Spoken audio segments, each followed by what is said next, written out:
So we wanted to know whether the murderer would speak. So the judge quickly told him he had that right. His attorneys glossed over that and quickly indicated that he would not take that opportunity. As we touched on before, he might be a person without empathy, and for him to do so perhaps would have been counterproductive. Maybe he feels no remorse, so how can he express it? There was a public suggestion, very public earlier, that he could be required to give answers, to speak. That's just not legally accurate.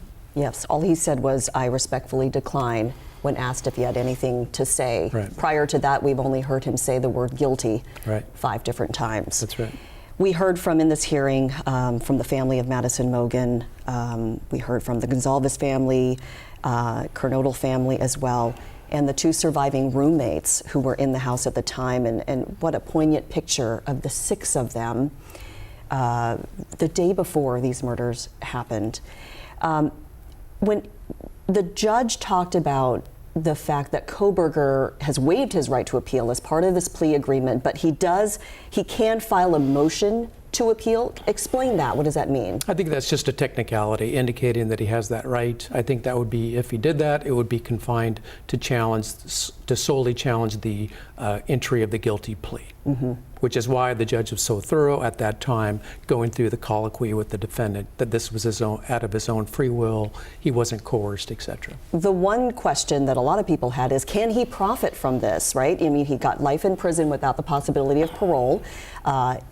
He will go through all these appeals, but he could still technically profit from this, write a book, tell his story.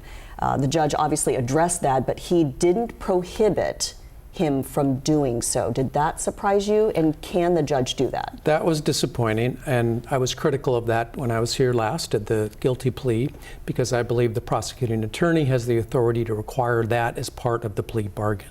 The contract that is made at that time, that's a condition that could have been agreed to.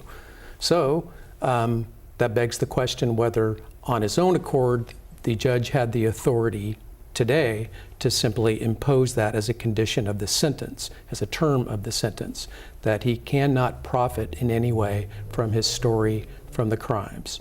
Or if he is compensated in any way, those funds would be earmarked for a victims organization or something like that. So I was listening. I was hoping that that would be the case. I don't know why it's not. I know that passes constitutional muster in the state of Washington. I don't know if there's a legal prohibition in Idaho. I doubt it. So I think that was an oversight, particularly because the judge referenced that as an issue. So I'm not sure why that wasn't anticipated.